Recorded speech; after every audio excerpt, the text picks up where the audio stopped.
তুহিন খান, সেনা সদর কিন্তু নেত্র নিউজকে জানিয়েছে এই পোস্টের ব্যাপারে এবং এই বক্তব্যের ব্যাপারে কিন্তু তাদের একটি বিবৃতি আছে, তাদের অবস্থান আছে এবং তারা এটাকে রাজনৈতিক স্ট্যান্ডবাজি বলছেন। আপনি কি বলবেন?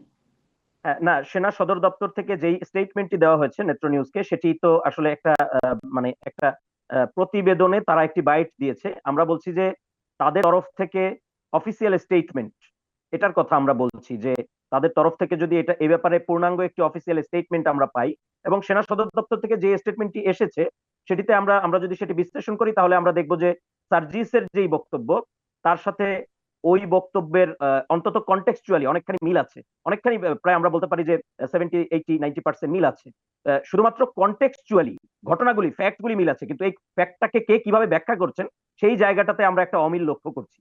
সুতরাং এটা যদি সেনা সদর দপ্তর থেকে যদি একটি পূর্ণাঙ্গ স্টেটমেন্টের মাধ্যমে পুরো ব্যাপারটা তারা কিভাবে দেখছেন সেটা যদি তারা খোলাসা করেন, সেটা যদি তারা ব্যাখ্যা করেন, এক্সপ্লেনেশন করেন, তাহলে আমরা হয়তো সেই ব্যাপারে কথা বলবো। কিন্তু আপাতত যেটা আমি বলছি বারবার, যে আমরা আসলে এই ব্যক্তি কেন্দ্রিক তর্ক, হাসনাত না ওয়াকার, হাসনাত বনাম ওয়াকার, ওয়াকারুজ্জামানকে অপসারণ, এই ধরনের আমরা এই আলোচনাগুলিতে কিন্তু আমরা যাচ্ছি না এজ এ পার্টি।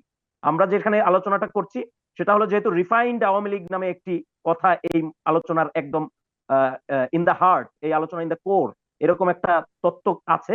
আমরা সেই তত্ত্বটা নিয়ে আগ্রহী, যেহেতু এটা রাজনৈতিক একটা ব্যাপার এবং এটার সামনের ইলেকশন, কবে ইলেকশন, রিফর্ম, অনেকগুলি ইস্যুর সাথে বিচার, অনেকগুলি ইস্যুর সাথে এই আওয়ামী লীগের ভবিষ্যৎ ইস্যুটি কানেক্টেড।